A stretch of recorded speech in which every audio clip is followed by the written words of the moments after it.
I like these ones, Lothrin. It's good to step away from the deep, dark horror and oogly-boogly monsters for a time. It helps make the monsters scarier when they do show up. Oh, really? I'll take that into consideration, young Jackal. What did you think of the continuation of Koo's adventures? Well, it's good.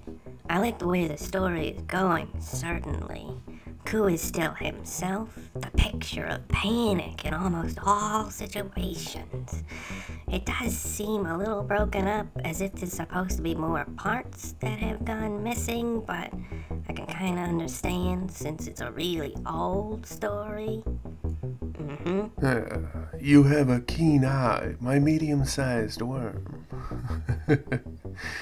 It's just one of those things. These stories were recovered by an archivist expeditionary team. As such, only what was found could be encoded and transcribed. There may be some stuff I leave out in the future, but it will be very little of what is there, if I do at all, because, well, we don't have everything already, do we? Why would I want to be editing what evidence we have at our disposal right now? It wouldn't make too much sense. I hope there's still enough there in the story to learn what's happening between Koo and Infinium. The last part is very spicy. Where Koo tricks the gun, or the AI really, into doing what he wants rather than doing the same thing that everybody else did before him. Very spicy. All the spices right there. One question with that for you. Do you think Koo chose to do that because he learned about other people passing the test, but eventually failing to achieve whatever it is the Vu are attempting with this experiment? Or would Koo, in your mind, always have chosen to act as he had? But if Koo learned more from the gun, did he... You wouldn't tell me if you knew. Okay. Let's think this through. If Koo was supposed to pass the test like all the others, then Infinium wouldn't have told him anything. It just would have let him figure it out. I think. Do we know that those other people were real? Do we know that there were people before Koo that took this test? Excellent question, young Korvoth. And yes, the others that both Infinium and Koo referred to were real, and did enter that trial, and did in fact solve it the way that Koo was told they did. These are all facts. Okay. So, the option that now exists, Koo asked Infinium for more information because he was freaking out about the puzzle. That's number one. Number two, Infinium told Koo about the other participants for some reason that only the AI knows. It could be a whole nother bucket of bugs. Forget it. Let's not get into that right now. Number three, a Vu or equivalent being or device altered the variables to see if they could encourage a different outcome. That's okay. Yeah, that all makes sense. Those are all valid points.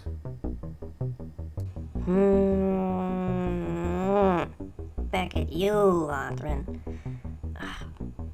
You make me so mad sometimes, but in a good way. What I suspect is that some form of all three options is happening. It's likely that Koo did freak out, because that's who he is. He's a freak-out person. And then that led the AI to becoming dodgy about focusing on the puzzle, which made Koo even more paranoid till he searched the area and found the message cut into the stone. And then he was so focused on being paranoid that he knew in his own mind that he had to figure out what the message said. But what made him so what led him to that spot you know, because the message wasn't part of the puzzle, it was off to the side. So what led him there? There had to be some sort of trigger to bring Ku to this spot that wouldn't be obvious to most people. Very close, young Korvoth. So very close. As a prize, I will let you ask another question that I will answer as honestly as I can with the information that I have at hand. Go ahead. Okay. I gotta think about this. The right question. Okay. No, calm down. You can do this. You can do this, Korvoth. You got this. Just ask the right question. He'll only give you the one if it's a good... Okay, no, I gotta get this right. Gotta ask the perfect question. Was any part of the puzzle malfunctioning to draw Ku's attention toward the message? Go ahead. Answer, Lothran. This is the right question. Not the puzzle. No. Blast! Wait, not the puzzle? Not the puzzle. Oh, you had that look in your eye. Oh, okay.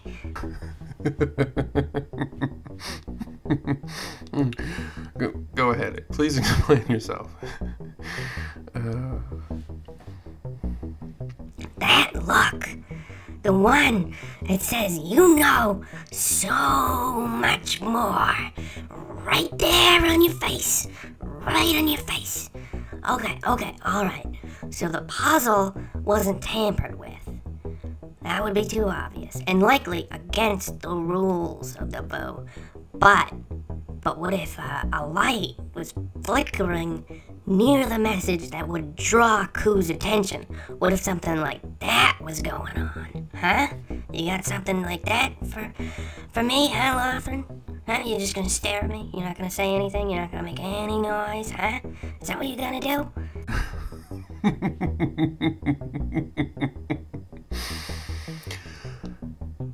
I knew it! It was a flickering light. Oh, it was enough that it could have been written off if anyone else discovered it, but that little bit that could be used to draw the attention of a distractible mind like Ku. Yes, yep. Now, if only there was some way to prove this theory other than you being all sneaky and giving a face to me that I can read. I can read that face, Lothran. I can read it. I know when you're laughing and why you're laughing. I've been around you enough. I know. Don't you try to trick me. Only because I'm so well humored right now. Someone tampered with the only light near the message. It was there for maintenance purposes to make sure the secret passage was working properly.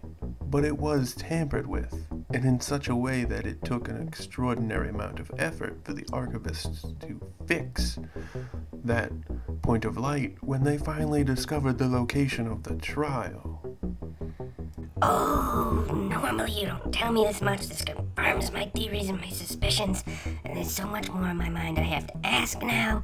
The hills are alive with the massacre of spice merchants. The music of their screams is wonderful in my mind. Oh.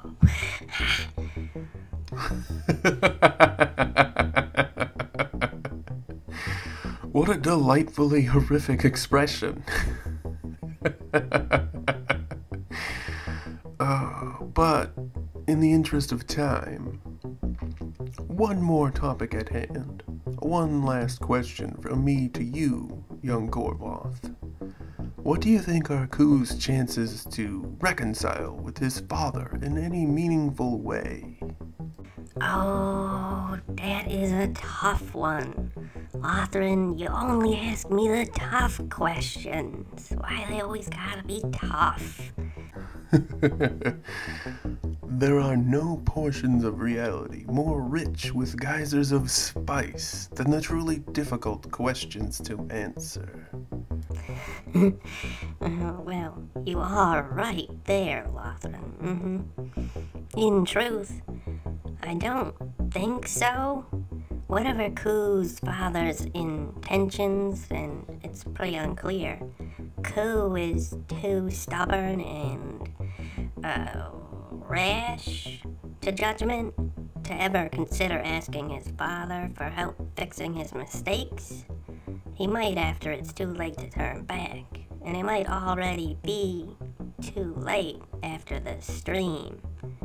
It makes me a little sad, more than a little, thinking about it.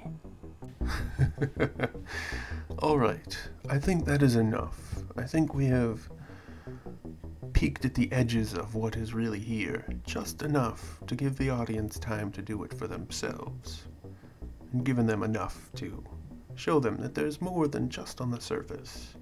I think we are done here. Good night and good luck, everyone. Stay safe out there.